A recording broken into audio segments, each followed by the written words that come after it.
할렐루야. 3부 예배 오신 우리 사랑하는 태은의 성도 여러분들, 가족과 가정 위에 하나님의 크신 은혜와 평강이 함께 하시길 주님의 이름으로 축원합니다. 오늘 예배 마치고 나가실 때에 많지는 않은데 유기농 포도 반송이 여러분들 받아가시기 바랍니다. 우리 태은 가족을 생각하면서 포도밭에서 직접 따온 유기농 포도인데 맛있게 드시면 좋겠습니다. 오늘 본 말씀을 가지고 저는 포도가 익어갈 때라는 제목으로 함께 은혜를 나누기 원합니다. 8월 말 정도 되면 포도가 많이 나올 때입니다. 하지만 올해는 농사가 많이 힘들어서 수확량도 적고 가격도 폭등했다고 합니다. 농장에 가서 직접 따보니까 포도 농사 일이 정말 어려운 걸 알겠더라고요. 허리도 금방 아프고 땀도 비오듯이 나고 딴 포도를 옮기는 것도 생각보다 쉬운 일이 아니었습니다. 성경을 읽다 보면 포도와 포도주, 포도나무 이런 이야기들이 참 많이 나옵니다. 포도 농사를 제일 처음 지은 사람이 누군가 하면 노아입니다. 노아는 대홍수 이후에 포도 농사를 져서 포도주를 최초로 만들어서 먹었던 사람이고, 그래서 포도주를 마시고 취해서 옷을 벌고 집에서 잠자다가 일에 자기 아들이 자기를 이렇게 비웃는 그런 사건을 만든 장본이기도 하죠. 아브라함이 소돔과 고모라성 공격한 적들을 공격하고, 그리고 포로로 끌려갔던 사람들 다시 구칠에 돌아올 때에 살렘 왕 멜기세덱이 떡과 포도주를 가지고 아브라함을 영접하러 나왔다는 기록이 성경에 있고요. 이삭이 자기 아들들에게 축복해 줄 때에도 아들이 가져온 고기와 포도주를 먹고 축복했다는 기록도 있습니다. 또 요셉이 보디발 장군의 그 감옥에 갇히고 있었을 때에 꿈을 해몽해 주었는데, 그때에 포도주를 맡은 관원의 꿈을 해몽해 주죠. 그 관원의 꿈에도 포도가 나옵니다. 이스라엘에서 가장 비옥한 땅이 에스겔 골짜기인데, 그 골짜기의 이름의 뜻은 포도라는 뜻이 있습니다. 이스라엘 백성들이 가나안 땅을 정탐할 때에 정탐꾼들이 40일을 정탐하고 돌아오면서 2명의 정탐꾼들이 포도를 메고 오죠.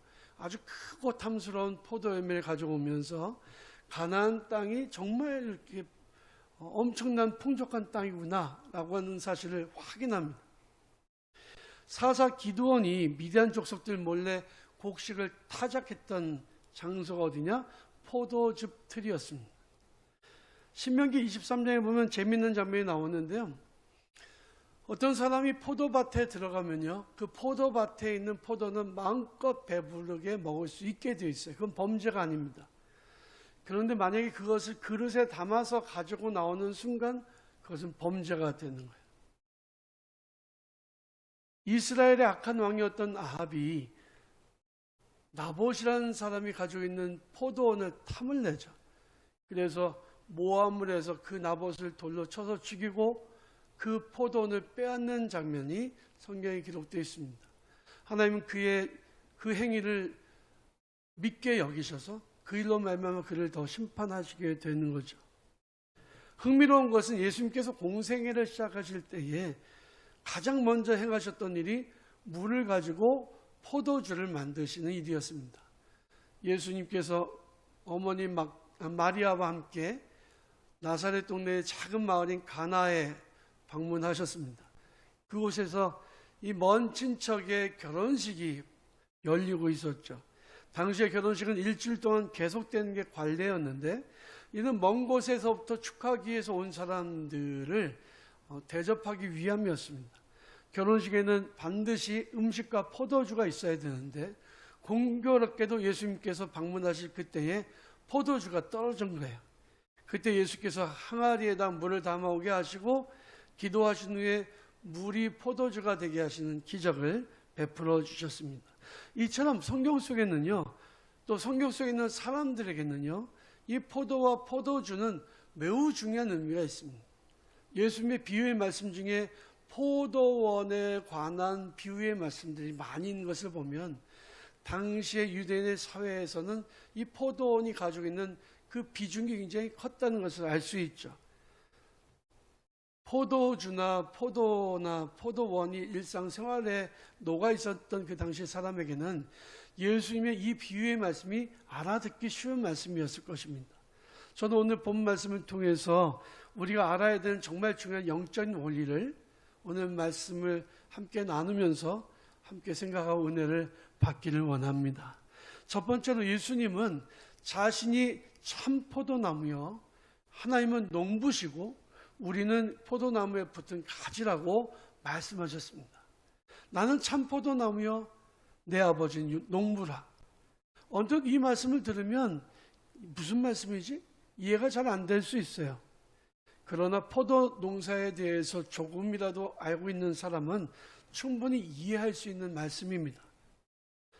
어떤 나무도 줄기 없이 가지만 남아있으면 그 나무 가지는 물과 영양분을 공급받지 못해서 금세 시들어버리고 말라버릴 것입니다. 나무 가지는 줄기가 있어야 되고요, 줄기에 붙은 뿌리가 있어야 합니다. 이 세상에 많은 것들이 있는데 그 많은 것들이 이 세상에 존재하는 그 어떤 것도 우리의 삶의 중심이 될 수 없습니다. 오직 예수 그리스도만이 우리 인생의 중심이 되시는 것을 여러분들 믿으시기 바랍니다. 예수 그리스도를 제외한 다른 것들은 모두가 다 곁가지에 불과해요. 엄청나게 좋은 그런 이 세상에서의 삶도 좋아 보이고 즐거워 보이는 이 세상의 어떤 것들도 사실은 곁가지에 불과하다는 거죠. 예수님은 자신이 생명의 근원이 되신다고 말씀하신 겁니다. 우리는 그 근원이 되시는 그 줄기에 붙어있는 가지일 뿐입니다. 우리는 예수 그리스도를 통해서 공급되는 영양분을 받고 열매를 맺어 나가는 존재들입니다. 하나님은 우리가 살고 있는 이 포도원의 주인이 되신다고 예수님 말씀하셨습니다. 우리가 살고 있는 이 세상의 주인은 인간이 아니라 하나님이시라는 거죠. 이 세상을 다스리시고 통치하시고 이 세상 운행하시는 분은 누구시냐? 하나님이시라는 거예요. 농부는 포도 농장의 주인입니다. 농부는 포도원을 날마다 가꾸고 돌보는 존재입니다. 하나님은 온 세상의 주인이시고 이 온 세상을 다스리시고 돌보시는 분이시라는 거죠. 이 세상이 제 마음대로 굴러가는 것 같아 보이지만 사실은 하나님의 구속의 역사 안에 있으며 하나님의 돌보심 안에 있음을 여러분들이 기억하시기 바랍니다.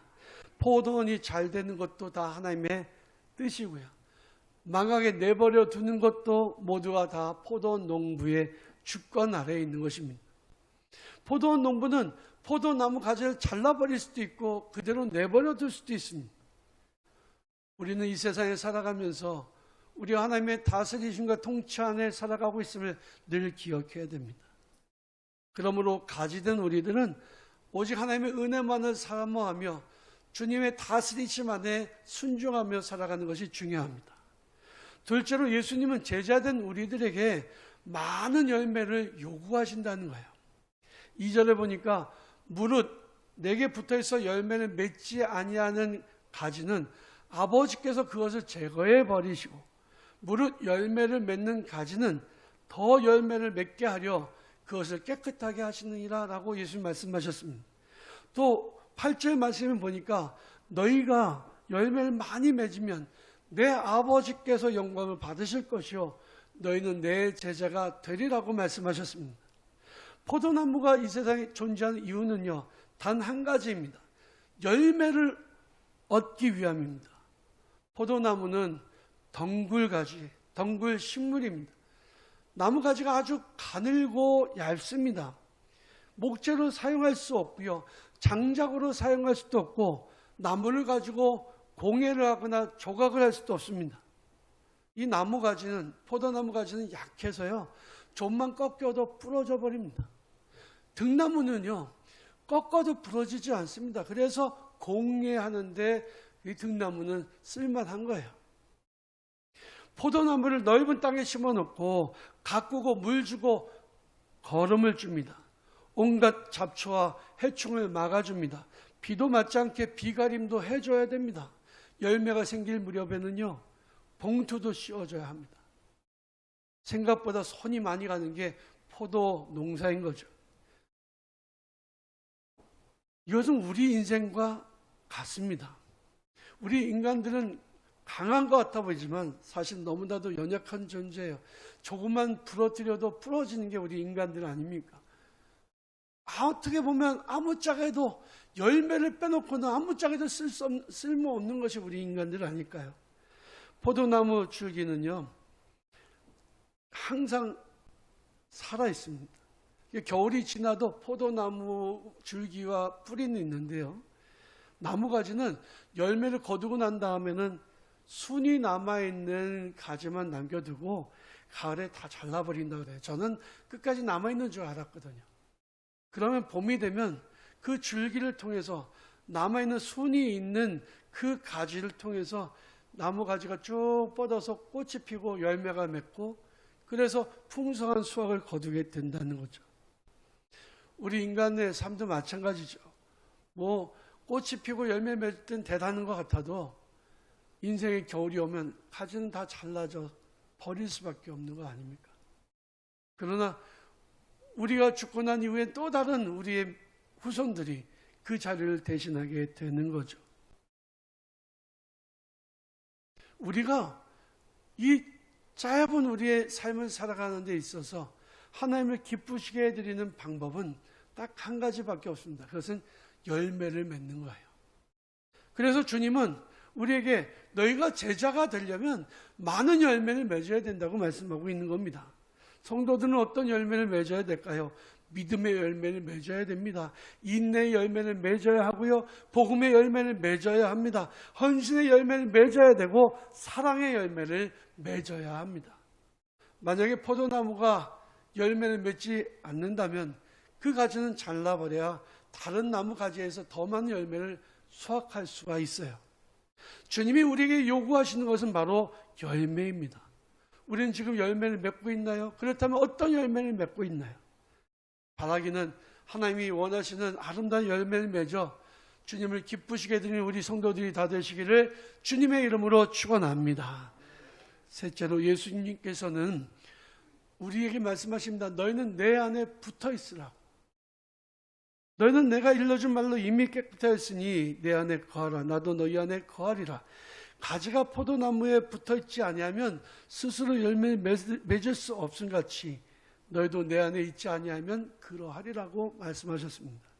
사실 코로나 팬데믹 사태가 오래되면서 정말 우리는 오랫동안 교회에 오지 못했습니다. 이렇게 주일날 오는 성도님들도 계시지만 어쩌면 작년 3월 이후부터 한 번도 교회 안 오신 분들도 계세요. 교회 와서 함께 교제하고 함께 식사도 하지 못하고 함께 속회도 모이지 못하는 안타까운 그런 시간이 계속되고 있습니다.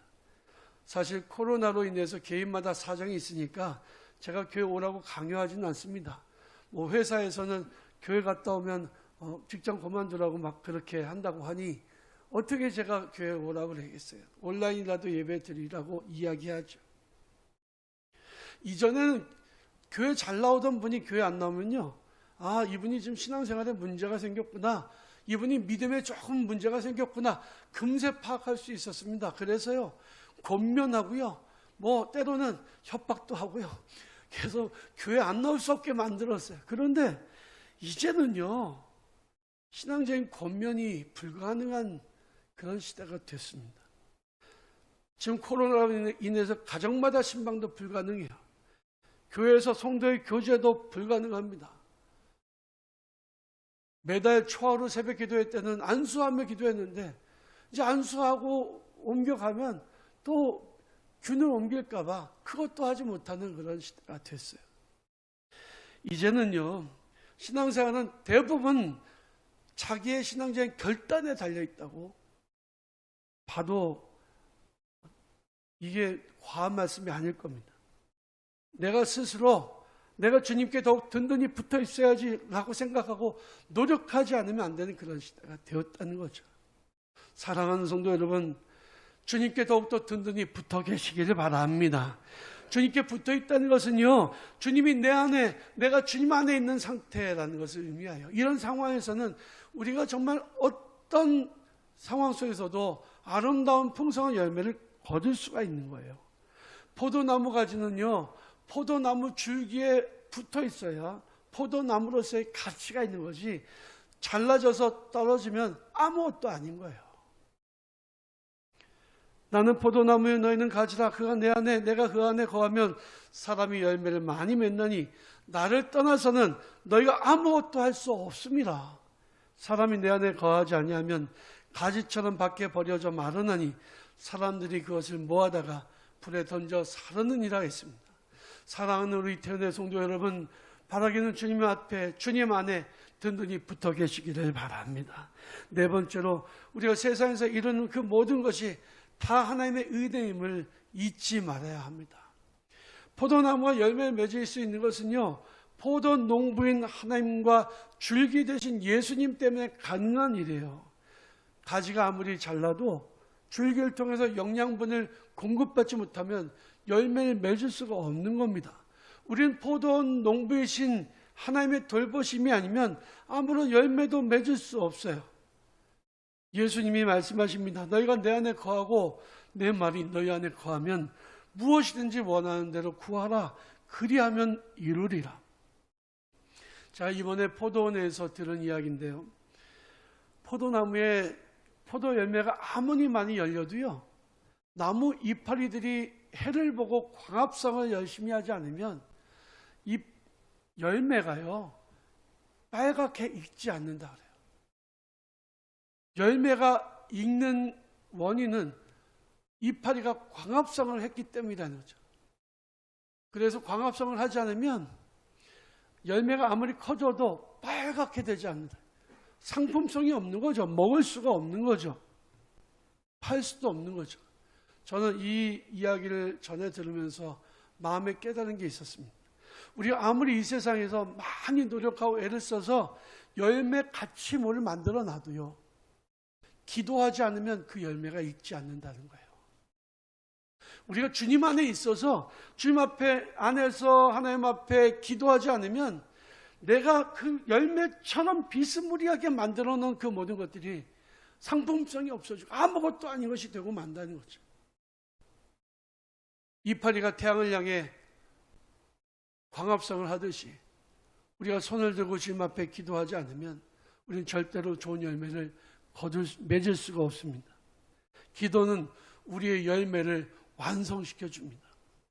사랑하는 성도 여러분, 바라기는 주님 안에 거하시길 바랍니다.